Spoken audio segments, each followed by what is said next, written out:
You are listening to Additional Crew Film Review with Nick Meyer and Andrew Gomez. These spoiler-heavy reviews are meant for entertainment purposes only. Please do not attempt anything said on this show at home. Now sit back, relax, and listen to these two dinguses talk about a movie. Enjoy!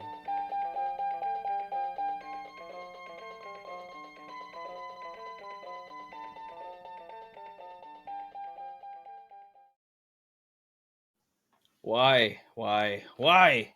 Because it's all logic and reason now. Science, progress, laws of hydraulics, laws of social dynamics, laws of this, that, and the other.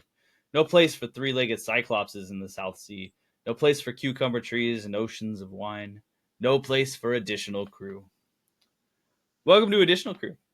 Today we bring you the account of Baron Munchausen's supposed travels and fantastical experiences across late 18th century Europe with his band of misfits. We're, of course, going to be talking about the Adventures of Baron Munchausen, Terry Gilliam's 1988 film, and final installation in the Trilogy of Imagination. We'll get to all that a bit later. First, we should probably introduce ourselves. I'm Nick. With me, we've got co-host Andrew. What's up, dude? Hey, what's up, Nick? Not a whole lot's going on.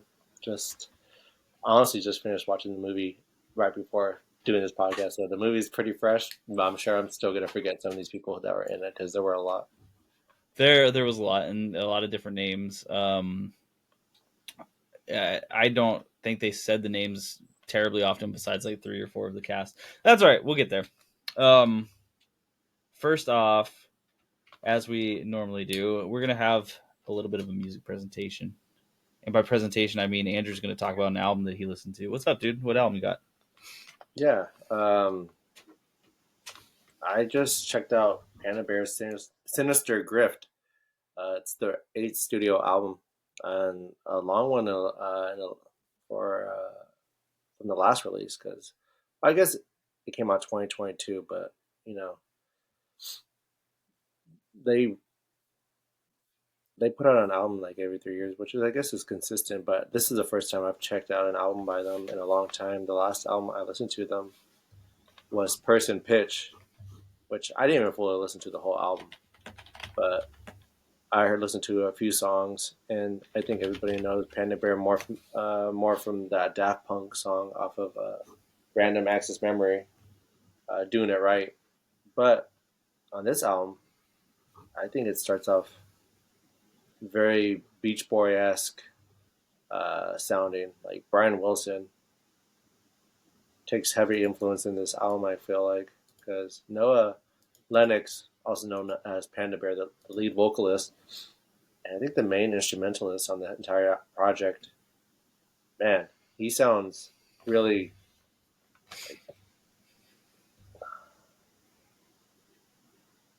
he sounds like what Brian Wilson sounded like in Smile and Surf's Up. Surf's Up comes to mind because I think it's an album plus a song, and it may show up on Smile. I don't have the track list in front of me, but Smile was an album that never really happened due to band decisions. They thought Brian was going crazy probably with all the sounds he was doing on that album, and it almost didn't happen with Pet Sounds. They almost didn't come out with that album because I don't know the background story, but a lot of people point to Mike Love being the catalyst on why certain albums didn't get released as they should have, the way Brian would have wanted them back in the day. So Brian Wilson, for me, is the genius behind the Beach Boys. I don't think their success happens as much without Brian Wilson's ability to put a melodic song together. Like Pet Sounds is, one of those albums that constantly gets brought up for influence. And I think for good reason. I think it's hard to imagine it today because of how, eclectic music is nowadays. But back then there was such not a decline, but just like a small pop sphere, and so Hmm. Hmm. that entering for the first time on radio must have been crazy to hear good vibrations. I'm not here to talk about the Beach Boys smile. I'm here to talk about Panda Bear. But it's hard to talk about this album sometimes without bringing up the Beach Boys for me because I just have a lot of like history with listening to that Smile album. And when I heard Sinister Grift, it's hard for me not to explore those influences from my perspective. And this could be completely different if you haven't listened to the Beach Boys Smile or any Beach Boys for that matter. But I haven't listened to Smile, but I have listened to Pet Sounds, and I can still kind of hear like, and this is side note, just I can hear a little bit of what you're saying, and like his voice lends itself to it too because he can write good harmonies, but like mm-hmm. whoever the lead singer of Panda Bear actually is, I forget his name. Noah Um, Lennox. Noah Lennox. He's not like the most gifted singer himself, so the harmonies they're good. Yeah. Yeah, and they're elevated just by how I don't know wise of a pop decision he can make, right? So that reminds me of Brian Wilson a little bit in itself. Yeah. I can't recommend listening to this album more. It sounds perfect for the start of spring, which it's right around the corner. Like we're gonna hit St. Patrick's Day, and then we're gonna be rolling into spring. And this album will be such a nice addition to your spring collection because I'm over here talking about this album like it's a item on sale at a store. Like add this to your home collection. Add this to your audio collection of things to listen to if you have the chance because um, praise anywhere but here are just fantastic ways to open up an album. Venom's in uh, helps you, reminds you a little over halfway into the album that there's still exciting stuff happening. Like there's, I feel like something. If you're into psychedelic pop, which is the genre that it falls under, give this one a chance. Like for anybody who's been into MGMT, um, the Beach Boys back in the day, if that's your kind of jam, give this one a listen. I'm giving this a solid probably 8. I'm gonna be coming back to this album a lot, and there's gonna be things opening up in the album as I listen to it more. But I am heavily invested in this album. Great listen. Hell yeah, I love that. And for what it's worth, like I dived in and I listened through it, kind of in just like a tiff, and anywhere but here, awesome song. I did like Defense a lot too, which features Cindy Lee, and Cindy Yeah. Lee's guitar tone is so good. It's just How so do you strong. know how? Okay, that's such a unique signature lick to Mm-hmm. have on a guitar because I don't know what to look for, but you've listened to Cindy Lee, so you know what you're looking for, right? Yeah, yeah. So Cindy Lee, before Cindy Lee was just like the isolated artist Cindy Lee, they were also part of a band called Women. Women split, and it became Cindy Lee and the Viet Cong slash Preoccupations. Now, Women also very well known for his guitar tone. So like this guitar tone has been around for a while now, but almost no one's been able to replicate it. Dang, that's crazy. Okay, And it is crazy, and like they're it's kind of like that shoegaze sound where they just destroyed everything. They found a sound that Cindy Lee can only create. right, right, exactly. And like somehow Cindy Lee is like super talented. I would almost say like jazz guitar, like let's take like Django Reinhardt from the 30s and 40s, like just super talented. And yet I don't think that they're known well enough for their actual guitar talent. But check out the song Defense on this album. Listen to that guitar solo and like near the 2/3 mark, and you'll hear what I mean. And there's like so much more, so many more tracks available of Cindy Lee doing this thing. Super worth it.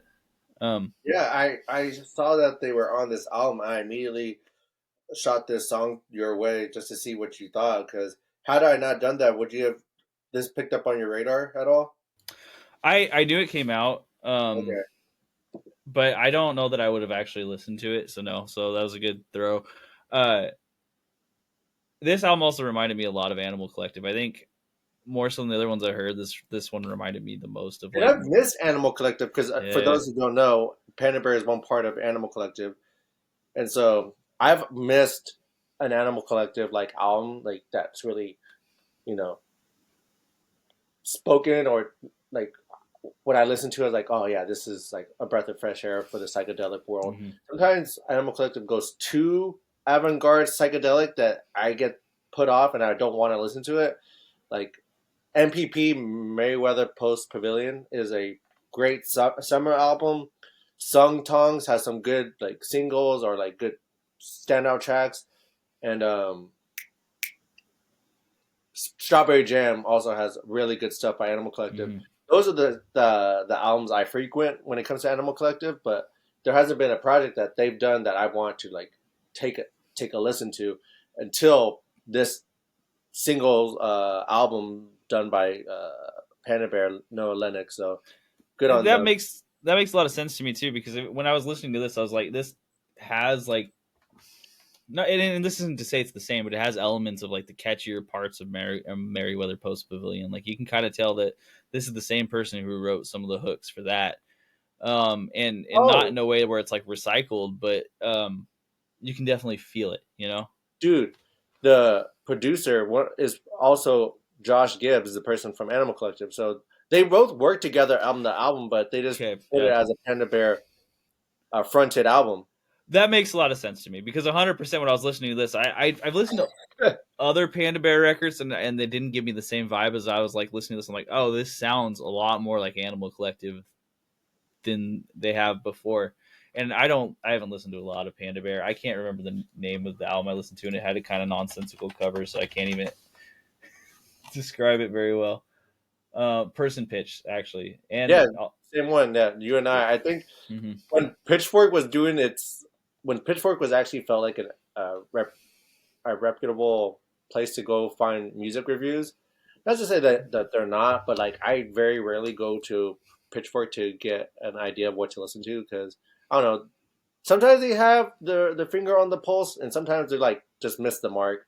From my personal opinion, so I don't always go to them. But um, back in the day, they were their word was gold. Like I would listen to a lot of what they reviewed and check out some of the stuff based off their review, but just because they they seem like a good source. And if anyone's younger than us listening to this, it's also music review sites back then were how you could hear about a lot of music. Now, like it's through Spotify, it's through other like forums. But before, Pitchfork was really important because they covered a lot of albums you probably would never have heard of otherwise. Agreed. Um, it was a good way to just find that artist existed or find that an artist you love released an album. Um, Yeah, I used to search through Pitchfork's top whatever's all the time, and yeah, I person would come up. yeah, I don't miss like the time before Poptimism necessarily because I don't think pop music's bad, right? Pop music's got its place. However, the one thing I do miss is that before Poptimism took over, when they were covering much more niche music, they still cover some niche music, but it doesn't get as deep a dive anymore. Now there's like this level of like the stuff you'd find in other magazines is on there first, and then you get one Yeah, are level you talking below that. about Pitchfork Yeah, optimism? specifically about Pitchfork. Yeah. Yeah, because they'll talk about people that we already know, not people that like are Hmm. underground. And they now I've gone back and saw some of the new stuff that they've been posting. I actually got a brand new artist I'm checking out right now because of a Pitchfork recommendation. So again, hit or miss. I know they got bought out by a big corporate magazine firm, so Hmm. they have sponsors. I mean, they have like people they have to report to get numbers up. So more clicks equals more advertising space, I would imagine. So, you know, there's that. So you gotta get those pools, but it And, sucks for the and you people. know, it just it is what it is. It's one of those things. I've gotten past the being upset or weird about it. It just changed. Things changed. I got older. Maybe is also what happened. Who knows? Yeah. The Uh, I like, and you know what? It's cool because like the music I listen to, I can go to like a website like the Quietus or Brooklyn Vegan and find out more about it. Anyway. yeah, and there's still hella good music reviews. Not to say that Pitchfork is bad per se, but I think I've kind of like moved away from that. So They're not as the reviews aren't as scathing, and honestly, when I read through some of them, I'm like, I don't understand how this relates to the music. I'm like, yeah, this is cool for like culture, but like, what about the music? Anyways, we don't have to get too for much further into Pitchfork. It's fine, Pitchfork. You are what you are, and you're still helpful. So, um, yeah. So I mean, I would recommend checking out Panda Bear, especially if you like psychedelic pop. That is a good rec, and I did like this album, and just for me, it's not an album I expected really to enjoy that much. So it hit me in a way that was very enjoyable. So now I'm gonna talk about a movie here that's kind of old. I watched the movie Coherence. So Coherence was a movie that I was recommended as a time travel slash mindfuck movie specifically. That's like a very low budget film that does way better than its budget has any like right to do. So Coherence is a 2013 film Okay. by James Ward Bierkit. I'm gonna say that right. It's So a a short film. meteor passes over these people's house while they're having a dinner party. I think they're Mm, having the dinner party because the meteor is passing over, and the meteor apparently like opens up some weird fucking time hole, okay. and a bunch of crazy shit starts happening at their house. And as they go through this, spoilers just for anyone who's never seen Coherence and wants to. As the crazy shit's going on, and as they go on through the night, they find out that there's like a time hole open, and the house in their block is the same as the house further down their block. So they are living in just alternate and separate realities from each other. All of the crazy shit that's been happening is just different versions of different realities of themselves. Now, this sounds complicated. The movie actually makes it pretty easy to follow, which I do appreciate. And the best part for me is when the mysteries first start. Once you kind of figure out what's happening, it doesn't shock too much anymore. It's like, oh no, so how'd they get this box? And they're like, oh well, it's from a different universe. And then, like, of course, the reveals it's from a different universe. It's like, you let the cat out of the bag too early. Now everyone knows exactly what's going on. Um, and it loses a little bit of its tension. Now it does gain some of the tension back. I appreciate the third act of this film because what it does is it shows you the thing, it kind of lulls you through it. But in the third act, we have finally a person from one reality see the same person in the other reality and try to kill him to take their spot. And then a person from a third reality shows up. It's a lot of realities. It's so many realities. And what I'm ultimately going to say is this: is I think it was actually a pretty unique take on time travel, and it was done pretty darn well. It wasn't a great movie, like it wasn't like perfect, but it was very competent and a good watch. So I'm giving it a 6.5 out of 10. Oh dang. Okay. Yeah, and like shockingly, Yeah. it Doesn't sound like it's gonna be as good as. it didn't. Well, and it's like to explain the concept is confusing, but to actually watch it, it wasn't so bad. They pieced mealed you fast enough to get through all the confusion to where it didn't matter. Like, yeah, there's a bunch of universes, and the meteor caused it, and we can go down to the street, and then we can enter into a grab bag, and we get into different universes. But don't think about it too much. Instead, think about how we're gonna get out of this. Yeah. And it All did a right. good job. So, That's good because they did it in an hour and a half. You know, they hmm didn't prolong the hmm film, and they did it within their budget. yeah. And it's got a 7.2 on IMDb, which helped me choose that. So it's a pretty respectable score. Definitely worth a watch if you're just in the mood to watch some weird, funky time shit. That's like a genre. It doesn't Okay. sound like it is, but like there's a bunch of movies that are like, hey, you're gonna get fucked by time. All right. Um, I we already talked about this next film you're gonna talk about, but I think we have a new light on it now. So what you got for us? Oh. Oh yeah. Anora. Mm-hmm. I won Best Picture. What a surprise! Not only Did not best see that picture, dude, happen. it fucking swept, dude. I know they swept. Mm-hmm. They picked up hella awards. Best Picture, Best Director, Best Actress, Best Screenplay, and Best Film Editing. Dude, Mm-hmm. 5 out of the 6 Mm-hmm. that they were nominated for. That's insane. Killed it, Again, man. a film that I wanted to watch, but I was quite surprised when it got nominated for as many awards as it did. And kudos to them. And I see this as a way to market Mikey Madison because she's young and she's gonna be she has to take advantage of this moment now. Like she won an award, so do you have so much say in the next movie you make, and you better hope like you keep just kind of like knocking these out and like use this this steam to get you in the films you need because that's how I see Hollywood is doing this because what's it called?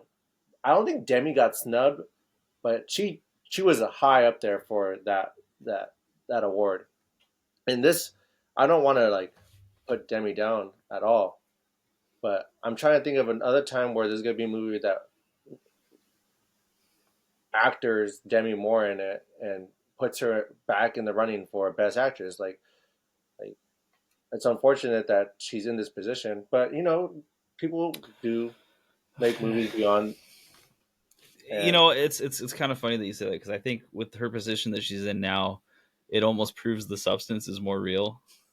that's so It's funny. fucking Like they played into the movies so right, much, right, right. like um, fantasy bled into reality a Hmm, little bit hmm. too hard on this outcome. It's like you have this aging star who has one last chance, and she's surpassed by the fresh young blood that comes up.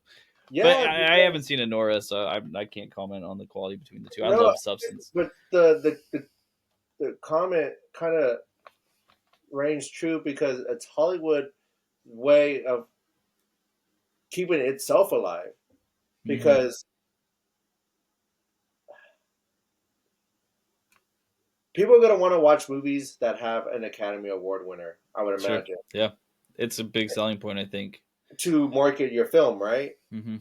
And Mikey has this long career ahead of her, whereas Demi Moore is on the tail end of that. And Hollywood can't survive by just constantly being telling you nostalgia bait or reminding you of the great actors who are great for very much that reason, but they got to be able to adapt and bring in fresh, new talent and promoting that. So I think that's what Hollywood's doing by making this decision with choosing Mikey over Demi Moore because Sure. they both did great. They both did great. There's like a couple different versions I can see of it, like without seeing the film. So this is 100% unfair to anyone involved in it. I'm going to be very clear about that. That I don't mean this in any way to like take away from their accomplishment, right? But Exactly. like Yeah. Sean Baker, also he's been very vocal about advocating for theaters and return to theaters and getting people into theaters, and he's like made sure that his films aren't coming out too quick in the streaming afterwards. Um, and I think that that's also something that like Hollywood is very interested in because they made so much more money when they were more focused on theater releases, Yeah. and Because like you it don't won't. need to be back in streaming. Yeah, exactly. They don't like it's not a great deal unless the people who are running the streaming site are also the same people making the money from the subscription. If you're not, you're making pennies on a dollar, right?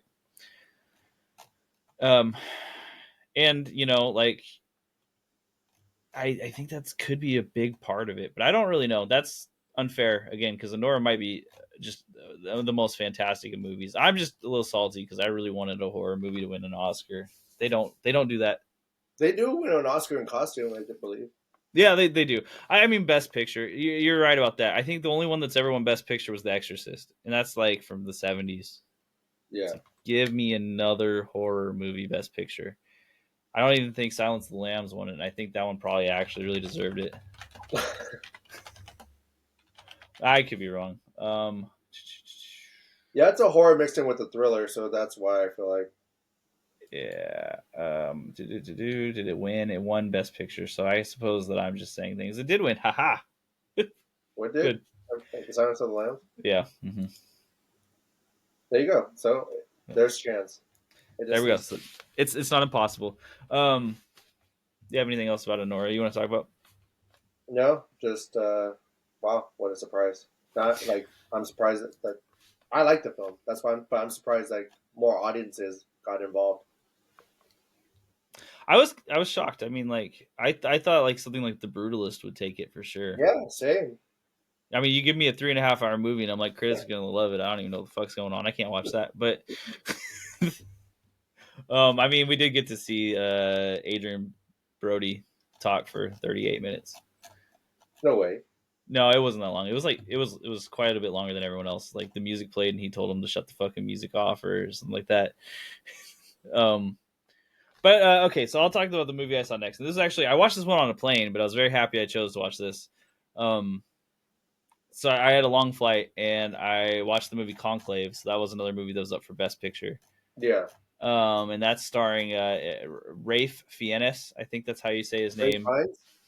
Yeah, yeah. See, there we go. I can't for some reason I can't get that name right, no matter how many different ways I try. It's the spelling, man. It doesn't sound the way it's spelled. No, no, it doesn't. If you told him that, he'll be like, "You're a fool." I am a fool, so that's fair to him. Okay. It's got Stanley Tucci, John Lithgow, Lucian Motti, but it's a movie that's like a mystery thriller political film that's about a pope dying and them choosing a new pope. Yeah. So all the cardinals get together and they go into seclusion, and while they're in seclusion, um, Rafe, Right. Rafe. Thank you. Rafe is in charge of keeping things The moving. peace. He's the manager of the conclave, Mm. and he's also a cardinal who's up for election. And then you find out like all the shady shit that's going on underneath with all these cardinals trying to vie for power, even though they all say they don't want it, right? Because they have to say they don't want power within the Catholic Church. And it's a very politically themed movie. Like you can tell who is representing who throughout this, and you can see like. Well, I guess one of the things it does really well is that it doesn't portray either side as right inherently. You know what I mean? Like it's not correct. It shows like what sort of things anyone would do for power and how power is corrupting regardless of what you think or feel.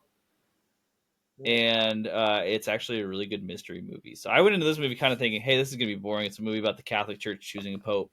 And it was up for an Academy Award. That sounds like it's going to be just the snooze fest. I'll fall asleep on the plane. And I ended up like, I It's ended a up, win-win if it's yeah, a. exactly. I was like, I pass out, then great. I'll wake up and I'm where I need to be. But I didn't pass out at all. I watched this movie from start to end, and it Oh, was dang. fantastic. It was Oh, wow. actually really good. I would recommend watching it now. Like you got to go into it just knowing what you're getting. It's a political thriller.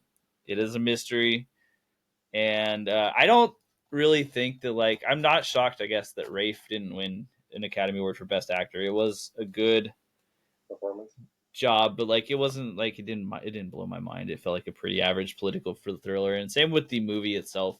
It had really good story and some really good plot points, but it didn't blow my mind as far as like anything related to cinematography or anything. When it just looked fine. But if you like political thrillers, check it out. It is well worth your time. Conclave. I would give that one also a. I think I give that one like a 7.5, Okay. which doesn't sound as necessarily strong, but it is way stronger than I thought going into it. I mean, it had a $20 million budget and exceeded that immensely with $107 and $107 million. Mm-hmm. Excuse me, at the box office. So distant And numbers. I was really ready to throw it away as like an Academy bait. You know what I mean? Like, oh, they just made a Yeah, movie to try to get an it award. sounded like it. It looked like it, but It for sure did, and it was a lot better than that. It was actually an entertaining movie, okay. which is Yeah, I really might shocking. check this out if it appears anywhere I can watch it. I think it's on Max, but I could be wrong. I don't know where to watch this right now, but if I see it, Yeah, well worth it. And like watching John Lithgow in a movie that's serious, it's kind of great. oh yeah, Um, it's hard after watching Harry and the Hendersons even once. Um, real quick before I jump on the next, I forget. Did you have another movie that you wanted to talk about? um, I guess I could just quickly shout out because it'll play into the review if you are done with all your additions of what you saw this week or want to I add. I got one more, but Um, then yeah, just quickly then I'll just say that I finally watched Monty Python and the Holy Grail, and that movie holds up. I think it's really funny, mhm. and just the opening credits from start to end, it's there's something to laugh at. Like you have to be like the most sour person to find not something Yeah. humorous in that film. It's absurdly comical, and Hmm. so just relax your uh, critical mind, I guess, and that's I hard for me to say because I I'm don't super know. I don't know if I could trust someone who doesn't laugh at help I'm being repressed. critical. It's so stupid. It's so dumb. There's so much dumb stuff that happens, but it's so witty and funny, and like, yeah, I I know why people commonly reference the the most famous scenes because uh, they're standouts. Like you can remind yourself where you were when you heard that for the first time. Because again, like I've never seen Monty Python, but like the whole is bit of but a flesh wound. Like I've seen that everywhere, and Hmm. I never understood the humor out of context. But when you're in the movie, it's really funny. And There's also the like holy hand grenade, which is like referenced in so many different places that if you don't know about it, you just would look it over. uh, the bunny attack is Tis so but a flesh stupid wound. Yeah, but this funny. is so good. Or, yeah. Um, yeah, I'm glad to have finally watched this because I feel like I got a better idea of who Terry Gilliam is after watching that movie. Hmm. Like I could Hmm. see where there's an inspiration for him being the sole director of his films. 100%. I mean, it makes all the sense in the world. Like watching these films, it feels like a continuation upon the same style, just in a different genre. Which I suppose we'll get to. I do want to say this. I have a. This is the dumbest thing in the world. Okay, but I have a YouTube channel from forever ago, and I had released one of the Monty Python videos on it. She's a witch. So it's like the whole segment about she's a witch from Monty Python and the Holy Grail. It's 19-year-old video. It's got almost 13 million views. And I of course I can't make money on that. That's not my content. But it's something I love because I will just see like immense comments. I think I got shouted out kind of with the Johnny Depp trial for the stupid YouTube video. And I got all the traction because that was a high heated trial. Yeah, yeah, yeah. And it was still during like it wasn't like the full on height of COVID. It was kind of like waning at the time, but it was when everyone was like, all engaged in content. Um yeah, it's a fantastic movie. I mean, it's really hard. I don't know anyone that can't find something. Yeah, I'm not gonna give this a number rating because I don't want to be burned at the stake like that witch. Mm-hmm. But Do you think your number would weigh more or less than the duck goose? I don't remember the weight of I the duck or the goose. don't remember either. I think it was like 30, But so it I doesn't think make this is sense. like a classic nonetheless, and definitely worth a watch if you never watched it before. It took me a long time, but I'm happier after seeing it for sure. So that's my review. I'm happier to have seen it than not. Which I think is a pretty positive review. I think people can read in that. Okay, I have one more movie to talk about real quick. It is a pretty new movie, so I'm not gonna give away too many spoilers or anything. It is Mickey 17. That is a film that just came out, directed by Bong Joon Ho, and I should say it just came out. It came out in March of 2025, maybe the end of February. It's not important. So it's starring Robert Pattinson, Stephen Yeun, and Stephen Yeun. I think it's Steven Yeun, the guy from The Walking Dead. Yeah, I said his name completely wrong. I'm like, I gotta fix this. Um, and then a handful of people that look familiar, but I don't think you know any of their names. Besides Mark Ruffalo Yeah, and Tony Collette, which I would be amiss. So I've heard some things about like what people think about this film, and I actually really enjoyed it. So what I'll say about this is one, I think the world building was actually really strong, and it did it without having to rely too much on showing how the world itself worked. Um, Two, the pacing was just the pacing kind of stunk in the beginning of the movie. The first like 20 minutes kind of dragged, and then after that, I think it took off and it was great. Three, I think the acting was all really good. Now, the one person who's going to make or break this for you is the Mark Ruffalo. Uh, Mark Ruffalo plays a larger than life political figure that mirrors a certain person that you're going to immediately know who he's yeah. mirroring. And either you find that funny or you find it offensive. You choose your lane. I found it very funny. I thought he did a great job with this role. And it was an intensely interesting movie that kind of took a bunch of different directions that I wouldn't have thought of, and it managed to, one, like, create a cohesive world, two, completely suspend my disbelief in something that is so fantastical that should never be able to exist, and yet for some reason in this particular universe I was like, I'm in. All right, I got you. You got me. Three, it was both. It was actually, in my opinion, pretty funny. And four, it was chock full of CGI, and the CGI was actually good.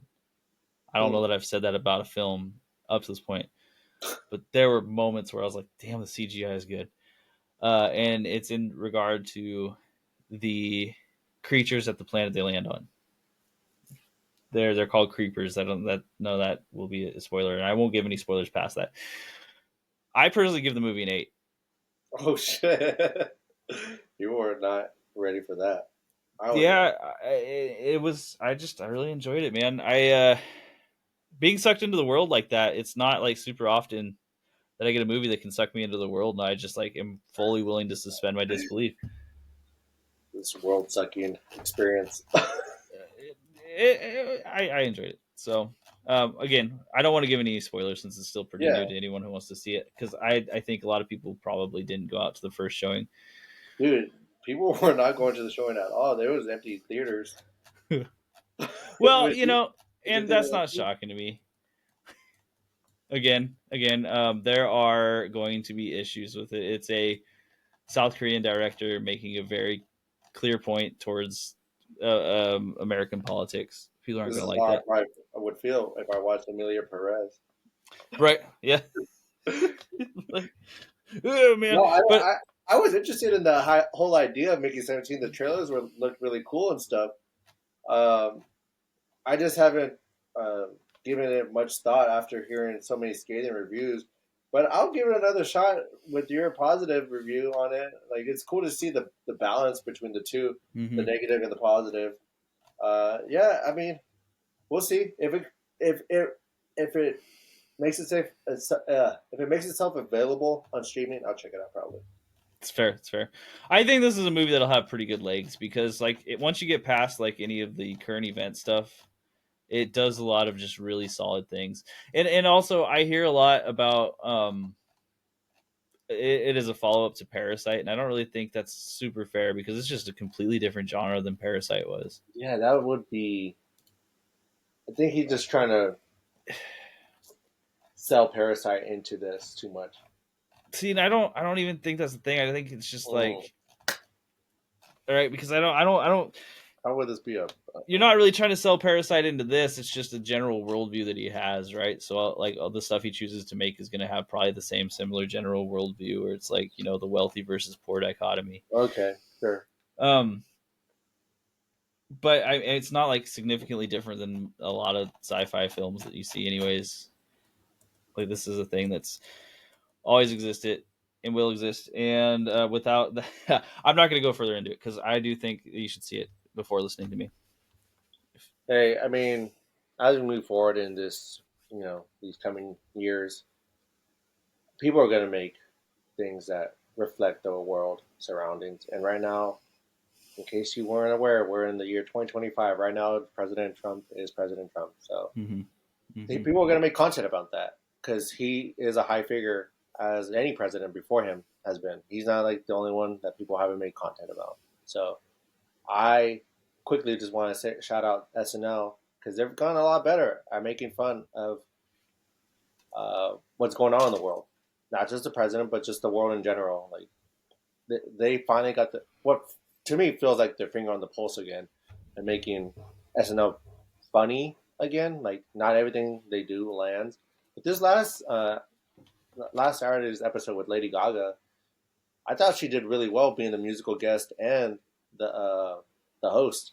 Like she incorporated music into her skits and actually had funny bits. And the cold opens that they've been doing could be over the top sometimes with the whole Trump situation because I don't want you to crutch on Trump being the reason that like you have to open your show. Like do something different.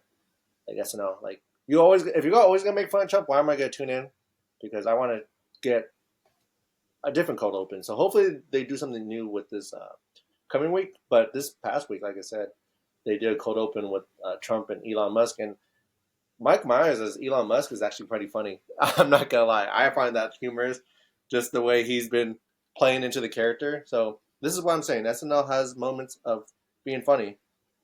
I do think that sounds like a pretty good. I haven't watched it. Janice loves it. She's like loved the last two episodes. So I think that says something because she hasn't been watching it like regularly, and she's been watching a lot of this. I've seen like clips from that because she sends them to me. They're I'm funny. not. They're Yeah. not Hey, like the best, but they're funny. That's, well, comedy is comedy. You make people yeah, laugh, you won.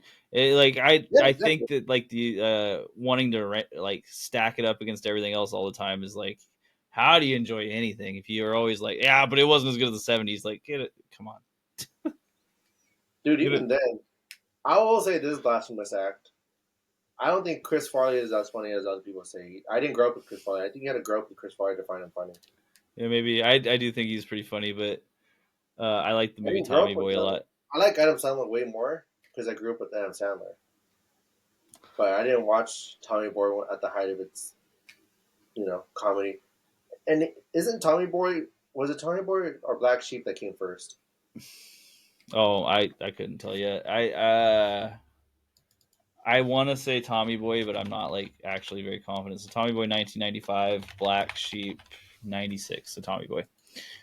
So yeah, I think Black Sheep is the one I think that almost ruined Chris Farley, or that led to his fall because I think something was going on behind the scenes.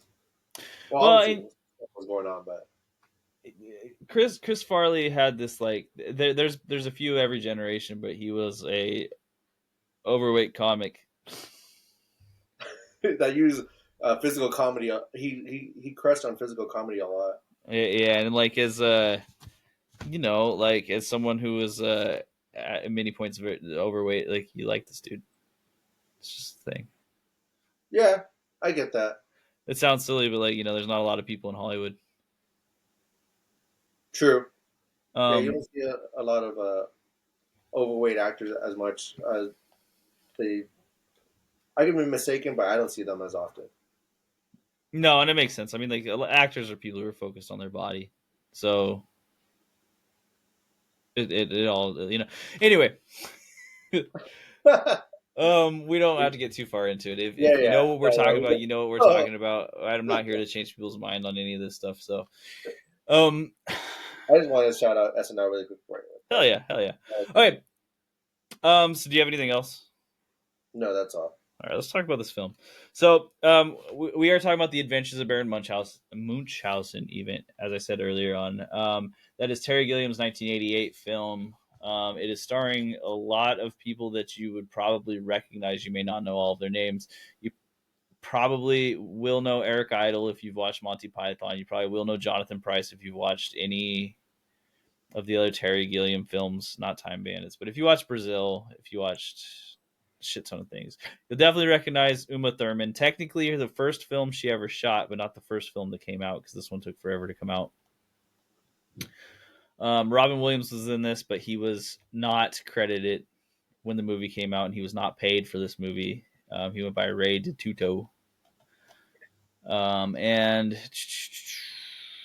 this movie was one that like the story of watching it and the story of it being made are so radically different from each other that it's hilarious to me. Like Terry Gilliam must have fucked something up to have every single person who made this film hate having made this film so much, and yet it still came off as so fantastical. Because if you read an interview with anyone, and I did this for research, if you read an interview from anyone about this film, they all hated it. They all thought it was hell. They all thought it was like the worst thing they've ever done in their entire lives. Why was that? I don't know, really. Like, They didn't say why they hated it. They just know that they hated it. some of them did. So, like, Sarah Polley, she was the Sally Salt, the little girl in this movie. Okay, yeah.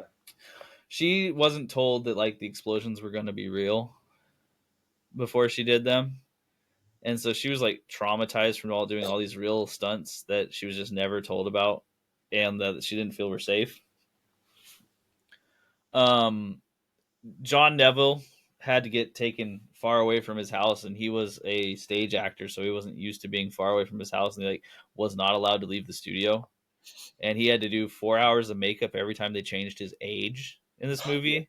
Like you know what I'm talking about, like with the little age changes they do throughout this film, where he's like, oh, he yeah, looks a little younger, he looks a little older, he looks a little. That took 4 hours every time. yeah. Eric Idle, I don't know exactly what happened with him, but Eric Idle has a quote that I loved when I saw it. He said, I lost my mind. I always knew you should absolutely see a Terry Gilliam movie, but you should never fucking be in one. Uh, and then, of course, you have people like Jack Purvis, who's just like, sign me up. I'm back. I'm here. Let's go. And Jonathan Pryce, who, like, he gets a cool role, um, which I'm sure we'll talk about a little bit more. Um, but yeah, so this is a wild movie.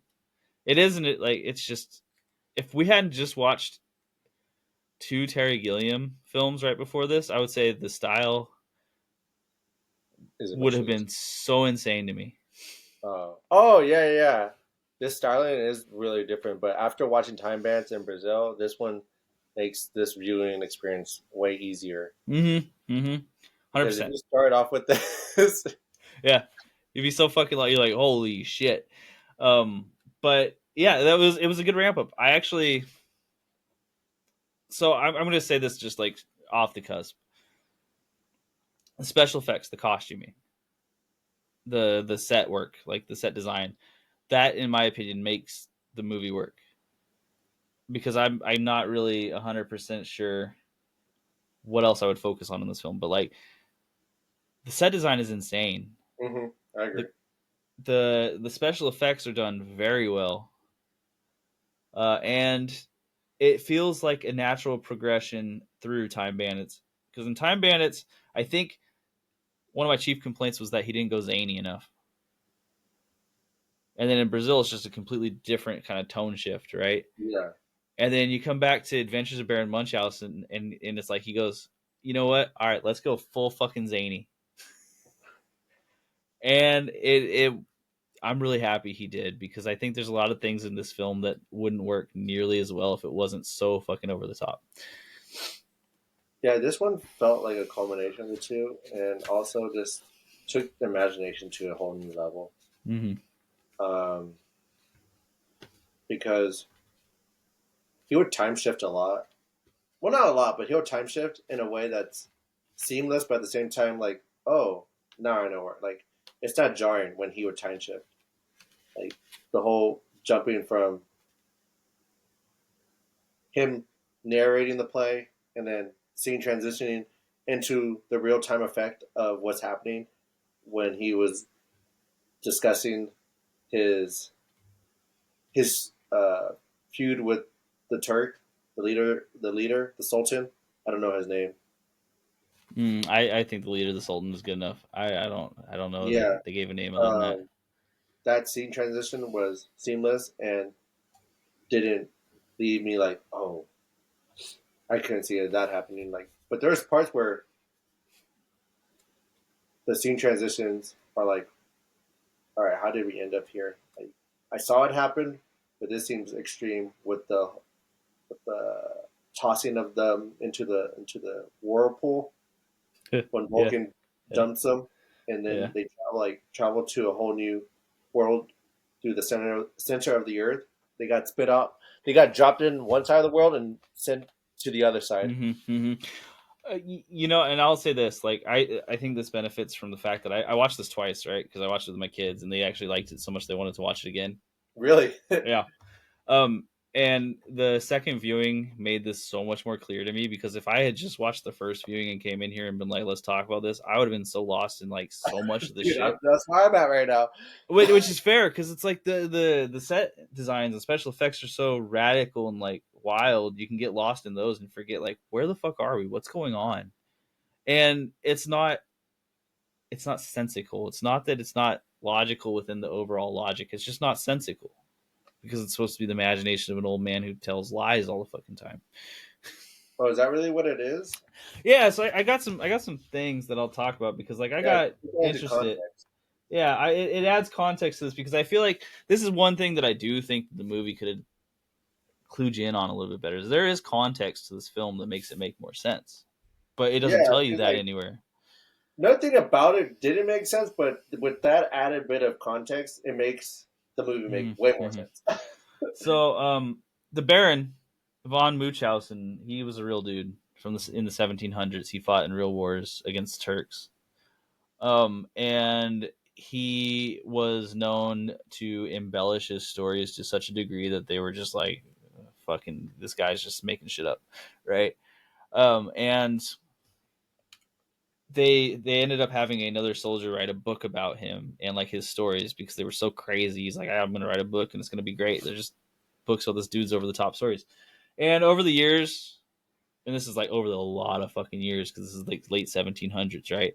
People were adding to the story, and you have like a really thick tome of knowledge about who Baron von Munchausen is and all these crazy stories. And then in the 30s, there was a movie made about him, which is also like over the top crazy stories. And Terry Gilliam used this to like springboard his own version of imagination, because clearly, if this guy's just embellishing all these stories and telling all this crazy stuff as an old man, like, he's got a great imagination, right? So his character itself is known as the greatest liar in the world. Mm. That's like what he's actually known for, is that he is the greatest liar. Uh, and Terry, according to an interview from 1988 with a person named Bobby Wygant, um, Terry chose this property specifically because he knew Americans didn't know who Baron Munchausen was, which is an Sure. interesting choice, Terry. Very interesting to go like, hey, I know what IP I want to attach my name to is the one that no one knows about. Um, but yeah, so that's like the backstory, because if you get that and then you understand that like he's telling a story the whole time, the wackiness makes sense. This is Yeah. just some old dude who's telling a story about like, when I was young, I was great and I could do crazy heroic things like ride a cannonball, do crazy heroic things like go to the moon and woo the The Moon King's moon. wife. Yeah, the moon's wife. I went into the volcano where they make all the weapons and I seduced the god's wife there. Yeah, he's just a mass seducer, Mm-hmm, or mm-hmm. he's just trying to cuck these gods. 100%. And it's funny to me because in that context, it gets a little bit funnier to me, because like, of course, the people he hangs out with are like, oh, he's the fastest person that ever lived. You know what I mean? Or he's the person who has the best shot of all time. He can shoot someone miles away. Or he's so strong he can lift 3 boats out of the water all at once. Yeah, he finds himself with good company. It's just embellishment after embellishment. Yeah. Now, I think that you could like come away from this movie having kind of gleaned that, but I think the context makes it a lot funnier as you go throughout it, because you're like, oh, this guy is so funny. I think it also makes the aging thing make sense to me. Like the aging thing he describes as when he's on an adventure, he feels younger, so he looks younger. That's too simple. Mm. I Yeah. think I think it's like he's telling these stories that aren't real, so he's like trying to keep track of the timeline in his life that he was telling these stories, right? And he's not doing a Sure. very good job. He's like, yeah, I think I was the 35 when this happened, and I was like, oh, but I was 60 when the next thing happened, but I was actually 50 when the following event happened. Yeah. And now you already got me confused. I don't even know what's going on. So I would find it hard for him to have the same situation go through his head, trying Mm-hmm. to keep up with all these lies and these age stories. It, I found it a lot more entertaining once I had these layers to this film, right? Where I'm like, okay, so this has all been thought out, because as the first time that I watched it prior to watching the interview, I got a little bit lost. I was like, this is such a nonsensical story that's happening right here, right now, and it just kind of going forward. It almost feels like vignettes are just being tied together. Like, let's get the team back by going to some 4 random places, and then we're done, right? Yeah, Um, at some point, I was like, I forget why they're even trying to get his crew together. yeah. It just felt like they were just trying to piece it together to kind of make sense in the time that he showed up. Mm-hmm. He's like, okay, I'm the headpiece. Now I just gotta find the rest of my body, kind of aspect. His crew, and it's a fun story along the way as he finds his crew in each different world. Mm-hmm. Um, he finds the speedster. I don't know his name Bertold.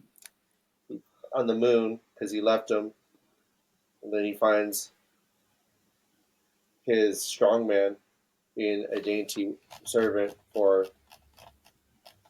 somebody. Who was he? A Vulcan who said he is the god. I don't really know He what was serving Vulcan is. Vulcan. Is that who he was? Yeah, he's Vulcan, and he made weapons Yeah, for everybody. because that's when he tosses them into the water, Mm-hmm. and once he's in the water, he gets ate by the fish, and he goes back to the beginning of the film when they were telling tales of him Fun because fun fun fact about the strongman Albrecht. Um, he was also in Brazil as the he was samurai warrior. oh with the mask on, Yeah. so Uh you huh. wouldn't even know if it was him. Yeah, I have no clue, But but that was was the same guy. but that is him. Okay, Mm-hmm. okay. And I it's not hard to believe because Terry Gilliam constantly brings in old crew members who, Mm-hmm. by the Mm-hmm. way you make it sound, who actually enjoy working with Terry Gilliam because it sounds like everyone else hates it. My guess is that the people who are like willing to put up with it and who enjoy the craziness of it are the ones that you see in each movie, and the ones that you don't see in the next movie are the ones who are like, that sucked. What the fuck? Um, it was such a happy surprise to see Robin. Uh, you know, rest in peace to that man because Oh yeah, yeah, yeah. he went too soon, and I think he still had a lot of acting in him. But we won't go down that rabbit hole. But he was great in this. I was like, If oh, this is such a relief, like a comic relief, because not to say that nothing on screen wasn't happening that was funny, but Robin just added to the whimsy, the funniness. His facial and word delivery is not like none can compare to mm-hmm. Robin. Like only there's only gonna be one Robin Williams. He's very unique in the role. Like the Yeah, closest I could give you is Jim Carrey, and it's not the same. Like it's just not the same. And I'm not. That's not to talk shit down about on Jim Jim Carrey. It's Carrey. just they're Yeah, different. You know. they're different but similar in their way that they can gesture, or they're just funny people off their character. Like they bleed into their character, and Mm-hmm. you know him being the moon with a head of intelligence. As soon as the head gets put back on the body, he's just an ornery, uh, tickle-driven madman. um, I wrote this down as I was watching it. I wrote it down. The King of the Moon. That might be like the most unhinged Robin Williams role I've ever seen, and like frankly, that's saying a shit ton because Robin Williams has a lot of unhinged roles, but this one I Yeah, was like, it's genius. all gas. As soon as Robin Williams pops in the scene, it's like he doesn't stop. He takes command of all his scenes. Mm-hmm. Like he takes front and center. Like you forget who else is in the scene because he is just so out there as a character. Mm-hmm. And I'm not sure if this experience is had for those who, you know, saw it for the first time back in the day. But Who knows? I think the people who saw it for the first time back in the day, Robin Williams was still a big actor, and this is actually, they talk about this in the interview that I watched. Right, Robin Williams was still a big actor, but he took on this role for free, and he wasn't allowed to add his name to the The billion or to the the billing. Yeah, the whatever. credits, or whatever. Yeah, because he took the role for free, right? So he's not like allowed to put his name on the front cover. So he was listed as Ray DeTuto, and it was supposed to be a surprise for a lot of people when they saw it. And it sure was, man. Yeah, and I mean, like some interviewers talked about it, and it was like, "Oh, it was. How did you get Robin Williams?" And Terry's like, "I don't even." In the interviews, it's funny. He plays so coy about it. He's like, "Oh, I don't know who Robin Williams even is. I've never met the man." I'm like, "Shut up, dude. Come on." That If was they, a surprise. Oh, what's that? Go ahead. I was Sorry. gonna say no. I was gonna say if they know, they know. Like, Yeah. just um, yeah. I mean, that whole entire I have like the moon scene is such an interesting part of this movie to me because Yeah. like Robin Williams does dominate the screen so much Yeah. that I think it actually kind of hurts the pacing of the film In because some ways, I can see what you mean. yeah, and I don't Explain. yeah, I don't mean that in a negative like way towards Robin Williams or anything. He can't help it. That's who he is. But I think that like losing track of the Baron and like almost like stop like seeing someone who's even far more fantastical than the Baron, Mm. it Yeah. like creates this. I don't even know. It's like almost anticlimactic immediately afterwards because Vulcan's cool, but like he's just macking on a lady with Vulcan after this. When it's like the Moon, though, that guy was nuts. Is he the moon when he has the body on him? Like he's still the Yeah, moon, right? he's still the Moon King or whatever. It's. I don't think it's explained very well. I don't really know exactly the hierarchy of the Moon people. Yeah, because they're giants hmm who can have their heads let loose. Which fantastic imagery. I really don't understand how this dude was doing this all without a bunch of CGI. Fantastic imagery, good use of, you know, good use of imagination in general. Like I, not in a million years would have thought to think that moon people could unscrew their heads. No, yeah, right. And it's like, well, why not? If moon people don't exist, do whatever the fuck you want with them, right? Like this is This awesome. is true. The like I was thinking about it as I was watching the second time. I'm like, this bird cage that they're in, that's got to just be a real life prop, right? Like he just built a bird cage for people to walk around in because it's not CGI. Like, Oh yeah, look at this fucking bananas, dude. He that's why built the a bird budget's so cage. high. He uses these one-time props, dude. There's a reason why this budget is $46 million. Oh man. Oh, dude. Okay, and if you want to see someone pretend and in deep denial, watch Terry Gilliam talk about the budget of the Adventures of Baron Munchausen. It was so funny because so at the time, $46 million, which doesn't sound like a shit ton right now. In '88, that was like the fifth most expensive movie ever made. And like interviewers are asking him about like, so how did you get them to okay this much money? How did you spend this much money? And he goes, I was nowhere near $40 million. And he gets like adamant about it. You can see like his face is me like, people are trying to discredit me. I was not near 40 million. That's not You know, true. And I'm like, who's trying to discredit you, Terry? Like, who's this mad at you? The studio? Maybe, I don't know. I Because mean, the if studio would be mad. They only got 8 million of that 40 million, 48 million. there's a fun fact on IMDb that I saw that before the movie even had its first shooting, it was already over budget. They didn't even have like one scene done, and it was over budget. It must Um, be with all the elephants. something they didn't allow him to have more cows. That's why in that one scene where there's a cow, it's just one cow standing awkwardly to the side. Uh, There's a lot. They spent so much on animals on the budget. I can imagine that poor horse. I wonder how many horses they went through. I hope not many.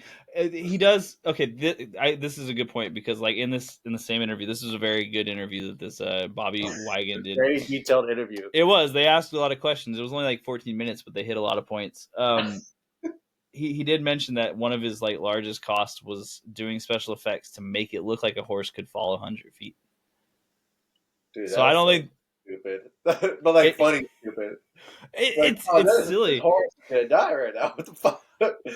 Like, and I get the point, right? Because you're like, okay, so you wanted this guy who embellishes stories and tells the craziest shit. He's like, oh, and then Okay, I there you jumped go. out Yeah, the window and my horse went down 100 feet and we still got out, right? Like, that's some crazy bullshit no one's gonna believe, and so you got to show it on screen. But man, if you're really blowing, like, I don't know how to describe it. That's just it's. I wonder if the ends justify the means. what his horse's name is? Bukefellows. Yeah, and there's He says it a couple times, but it's such a weird pronouncing of a word that I think it's Bucephalos. and I forget exactly who that is, but that's the horse of like some Greek or Roman ancient dude. And the horse appears in the most weird place that you would imagine a horse appearing Yeah, on the in pirate the ship, right? stomach of a fish, Yeah, fully and intact. then it levitates him out of water. There's there's no rhyme or reason why certain things happen in this film. Sometimes, No, and I do think that hurts it a little bit, because it's kind of hard to make like connections A through C. However, one thing that really helps me, and again, this is where like the added context of this film is so important, is that if you think about this just as an old man talking to a kid, you can see how it kind of tracks a little bit. Like he's just trying to wow this kid over and over and over again. with the Like craziest over the top stories he possibly can. right, and I like take it to mean like when Sally Salt, like when she's like, "We gotta go, Baron. We gotta go, Baron." Right, and she's like hurrying him along. It's just it's like a kid getting impatient with the story. Like, okay, so you're on the moon. This is boring now. Let's go on. But I might be reading into that a lot because they don't explain that. I'm Yeah, giving what's it. it called? The kid, hella cockblock Baron from Yeah. Dancing with Venus. Not only that, man. Like really, really fucked Vulcan's day up too. He wasn't prepared to see that. He just wanted to dance, even though he knew he was getting cucked. The dance with Bertold and Vulcan was so stupid. I really appreciated how stupid it was. It's so dumb. Like real dance, he's just stomping his legs and and Vulcan's just jumping up and down. That's the whole entire dance. um, one thing that I noticed is that Terry Gilliam really loves having just random explosions in his films. Yeah, he kind of opens up with that. Mm-hmm. He does that. I feel like a few times. He just has random explosions. Just like things blowing up, just maybe like creates a sense of like movement or like explode. But like is during the beginning, I'm like, man, okay, we get it. The Turks are firing, bro. Uh, Relentlessly. relentlessly. I did like Jonathan Pryce's character in this, and Jonathan Pryce played the elected official of Ordinary Town or whatever the fuck you want to call it.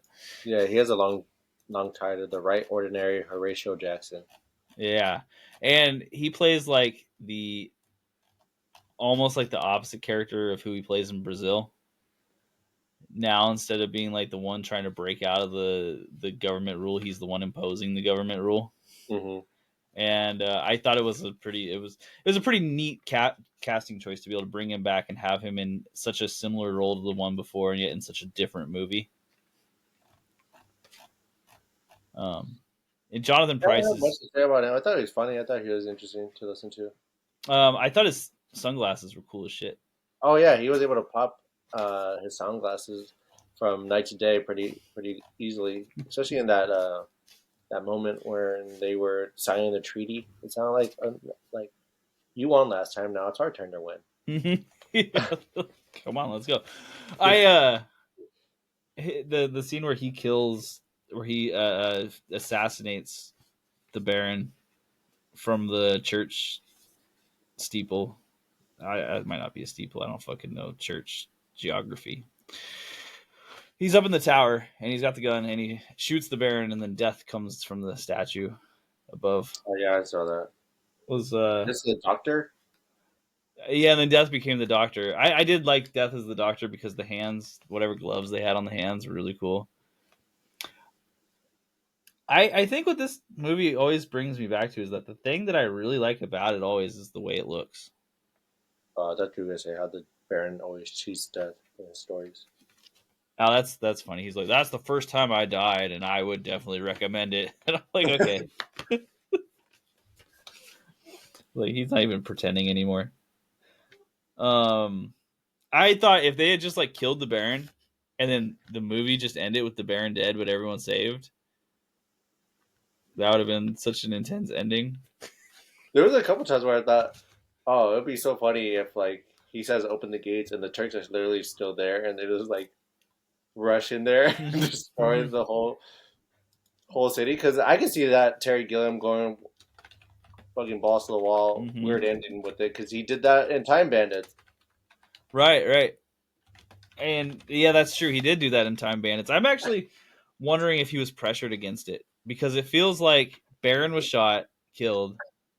They've already saved everyone, so don't worry about everyone else. But the Baron dies because that would have been like a logical end. He told all of his stories, and now he's dead, right? But I bet you that the studios or someone was like, "We can't end the movie that way. You have to give us a happy ending. Like after all the shit you put us through, we'll keep putting money at this. Just end it better." Yeah, exactly. Because honestly, it would have been way more interesting of an ending. I think my kids would have liked the movie a little bit less, though. So maybe they had a point there.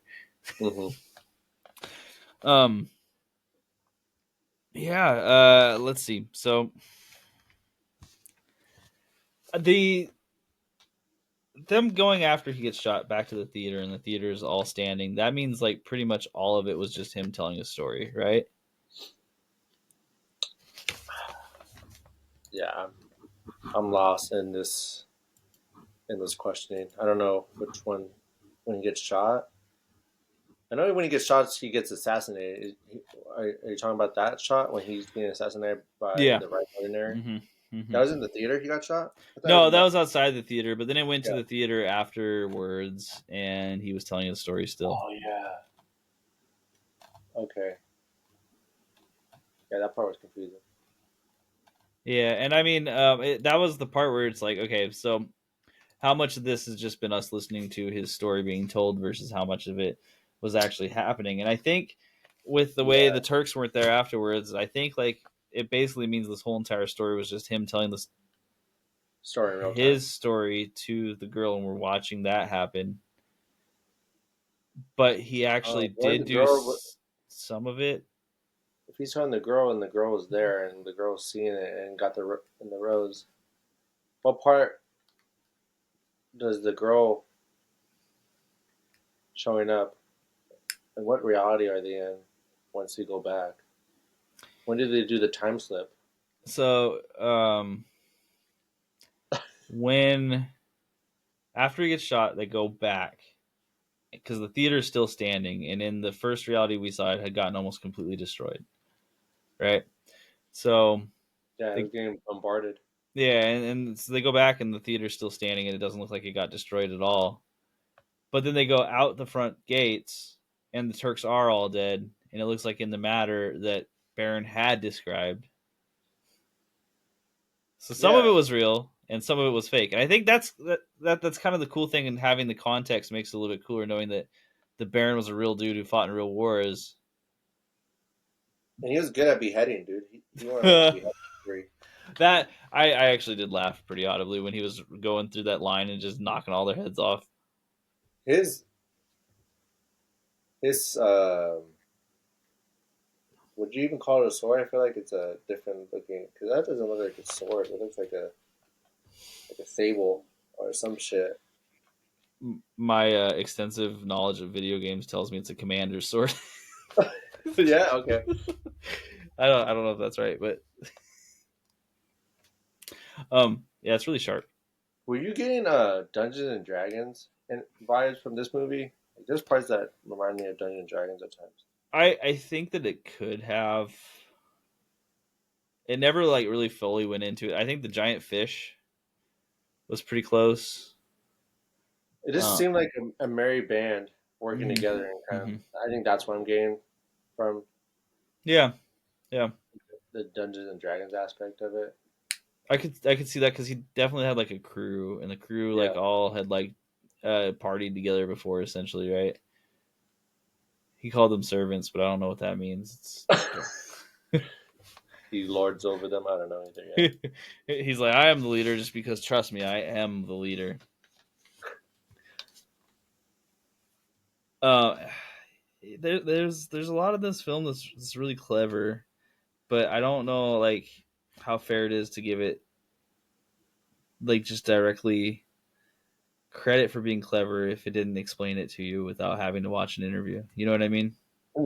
Yeah, So I think that's if I had to complain about one thing, I'd be the story doesn't explain itself very well. And the hard part with it is it's all in there. You know, like it could. it just chooses not to. Yeah. All right, fair enough. Yeah. I have little left to say about this. If you have more, go for it. Sure. I do have a few more things. First off, the voice for Adolphus had to have hurt the actor really bad, and Oh, that's right with the high pitch, just the like the just trying to squeaky. even do it. I'm not going to do it for like I don't want to hurt my listeners' ears if anyone. Yeah, But if you've watched this movie, you already know Adolphus. That voice, it had to hurt. Um, I did think the part with the hair rope was pretty funny. It was stupid, but it was like a really stupid, funny Looney Tunes esque joke where he yeah, cuts the top of it off and they're still hanging suspended in air, even though Eric Idle's like, I don't. Oh man, I guess it'll work. It's great. I guess I'm the one. I'm the idiot here, and then they fall. Um, the nuke exchange with Vulcan. I Oh really yeah, liked that. that's kind of sad. It was kind of sad, and it was like that one moment of the film where like the '80s and the like seriousness of like The the Cold War. nuclear war idea just couldn't move itself out of the film, right? Because when he's telling the story, he's like the best part is that you don't even have to see a single person die. You can wipe out everyone, the wives, the children, the dogs, everyone, and you don't even have to see it. You can sit at your home on your couch. Um, Yeah, I'll take you. right, and it pops out of nowhere. It's like, okay, here we go. We got some real life things going on in this movie all of a sudden, and it's very good. But I also like that they don't like sit on it too long. You know what I mean? Like they hit it, and they're like, here you go. Here's my diatribe. I'm out. Dude, how accelerated were they? Because they were the 18th century. Did they accelerate into the future, or Vulcan's just like waiting to unleash this? Yeah, I think this is a guess. I don't know this, but like Vulcan has all these crazy weapons ready, but he only sells them to people if they ask for them. He doesn't like go out and advertise it. He's not like I got a nuke. He's like someone's eventually gonna say, hey, I want to kill everybody all at once. He's like, oh well, I got you, man. Yeah. Okay. Jeez. Um, Let's watch right. Oppenheimer next. The I didn't really understand the whole union aspect of the Vulcan workshop either. Like I'm sure that there's some like pretty contextual joke being made there. Like I get unions, but I don't understand like if there was a joke being made at the weapon manufacturers unions or something. Oh yeah, at the expense of that. Okay. Good. Mm-hmm. Um, the bird monster that the Moon King rides on was also really cool. That's really cool. That was cool animatronics. Yeah, and I have a guess on how they did it, and I didn't look this up. So if anyone listens to this, and I'm an idiot. I'm an idiot. That's fine. I feel like they were using like a glove and then superimposing Robin Williams over it, and it was like the three fingers were the heads, and the two other Oh, fingers were the wings. And I could be wrong about that, but that's what it looked like to me. And I was like, that's incredibly clever if that's what they did. Um, Terry Gilliam is a clever dude, especially for like the way things look. Like he's very good at like using positioning of people and proportions of people to make interesting shots. Like, um, it's just really cool. And then having Sting in the film for even just a second, and then having him executed immediately for saving too many people because it was too emotional. Hmm. That was, I think, again, a good callback to Brazil, if that's what it was, because Jonathan Pryce is the one who's like, oh, and how did you do it? Oh, okay, well, have him executed at once. Um, yeah. So there's a lot to like about this film, but there's also a little bit like not to like. I guess I'm ready for my final review. If you are, Oh yeah, and with um, my final review, take it with a huge grain of salt. This is my reviews. Sometimes I feel like are first impressions. So if what I say doesn't make sense to you, just know that I watched this movie once and I'm giving it a review right after, because unlike my astute co-host, I don't do as much research after the fact on these films or during the films. I like just to watch and give you my honest impressions of what I saw. And if you've been picking up on that from the other movie reviews I've done, that's kind of where I'm coming from with these. So, from honest first impressions in the film, I found it funny. I found humor. A lot of it doesn't make sense. I know that, but it's partly for that reason that I find this movie so entertaining because it's absurd and obviously I don't think this movie is for everyone, and it wasn't for everyone back in the day either because no one went to go see this. As well, not as many people as Terry Gilliam was maybe hoping to make his budget back on this overblown budget film. Uh, but I mean, you can kind you're of see it on screen. You can kind of see the budget being blown up with all the cannons with it. So the movie itself um, was thoroughly entertaining.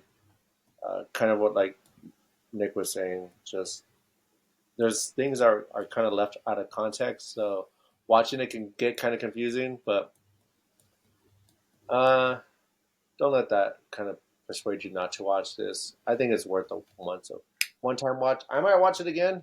Nick's watched it a couple times now, and he got more from it the second time he watched it. So um, I definitely probably will check this out at some point, if not with another person to show, because it is just a quirky film. But uh, beyond that, I think the acting was well, and the set design was well, and I want to give this one a solid 7, more towards 7.5, uh, but definitely a solid 7. Like I, that rating could go higher if I watch it more times, but for now, that's where I'm at. I think that's pretty fair, and I will say that like um, this is not my review quite yet. I'm just going to preface this all with like, so Terry said that his ultimate goal was to make this film for his 12-year-old and 8-year-old daughters at the time, Okay, cool. which is a really expensive like family project. But uh, just to give context, and before I do the review, I will say watching it with children, there like if you're against children seeing any form of nudity, you probably just shouldn't show them this movie. There's not like a ton of it, but it's more nudity than you'd expect in a film that made with children in mind. My kids are little. I'm not super worried about them seeing things as long as it's not sexualized. And I don't think it was when the nudity is happening, it's not being very sexualized. Um, Watching it with the kids is why I watched it twice, and I will tell you, I won't do this with every film because not every film presents the opportunity. But when they're this crazy and this whimsical, it is very fun to watch with a child. So if you're out there and you got an opportunity to do that, I'd say go ahead. If you're okay with them seeing a little bit of nudity, I said nip slip with Uma Thurman, and it is not a full nip, half a nip It slip. was a full moon, Yeah. couple of moons. um. Okay, so anyway, The Adventures of Baron Munchausen presents a version of Terry Gilliam that I had hoped to see with Time Bandits, although it presents its own set of flaws. Terry stopped pulling punches on the imagery and zany antics of the characters and instead replaced them with spectacular sights and a story with many characters that hardly seem to matter. An old man that tells a story that tells of a time of his youth where things were clearly better and made more sense to him. An old man that believes that he was able to conquer anything and everything, even if it didn't really make sense. The film even manages to leave us with an ending that tells us that imagination and bombacity can conquer subjugation. I'm giving the story a 2, acting a 4, cinematography and creativity a 5, editing, pacing a 3, and then music and sounds a 4, which actually leads me to a 7.5 as well. Oh yeah, see, Yeah. we're right there. Yeah, and that feels like the fair score for this film. Yeah. I think like it is so over the top and so cool looking. I would think you'd have a hard time finding someone who watches it and doesn't see something like, wow, that looks cool. You know, like someone who's like, no, it's the most boring looking movie of all time. They'd be lying to themselves. So you can't say that for this film. It's impossible. It's an Yeah, it doesn't impossibility. But it's not perfect. There's clear issues with the story, in my opinion, as far as like just if you want a story that makes sense the whole way through. But yeah, 7.5 out of 10. So we actually hit the same score. What part was your favorite from? I mean, from your kid's perspective, what? Oh, the fish, dude. The fish. They were so stoked when that fish was on the screen, and when it sneezed, they laughed so hard. Like it was silly, but it was funny. Yeah. I like the moon because it's hard to not like Robin Williams. Yeah, same. And I think that's probably my favorite too. and it was so bananas. I do think like with the moon they could have cut back a little bit on the feet tickling when her head was flying around. Took a little too long too. Yep, I agree. Because it's like just like cut that out a little bit and let's get to the bird chase like 3 to 5 minutes faster, and I think the pacing would have been great. Him yelling Mayday was so funny. Mayday. That's so funny. Yeah. So I got next film. Funny. Okay, yes. This moving on to the following podcast. What do we got going for us? So next up, we're gonna watch a suspense slasher horror dark comedy from 1995. We're watching a film called Mute Witness. Never heard of it. All right, so it's directed by Anthony Waller. Check it out. I'll tell you the reason why I chose this one real quick is just because I remember seeing the poster in a movie theater as a kid and being scared shitless of it. Okay. I figured out what movie this was, and I was like, "Fuck, I gotta watch that movie," and it actually has pretty good reviews. So, oh wow, I was like, "Thank God," because otherwise I was gonna watch some garbage. This looks like it'll actually be pretty garbage good. here. So, hey, you can't win them all. Anyway, so Mute Witness is the next film coming up. That is from 1995. I don't think there's another movie that's named that, but if there is, it's the 1995 one. Yeah, cool. So they are inviting us to defeat them. We must oblige them. Stay tuned.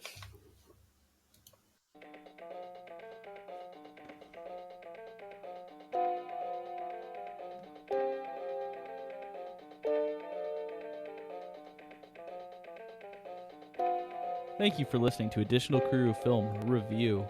If you like this content, please check out our other episodes, and otherwise, please subscribe, give us a good rating. All these things help us to be seen a little bit more. We do have a letterboxed name is Additional Crew Film Review.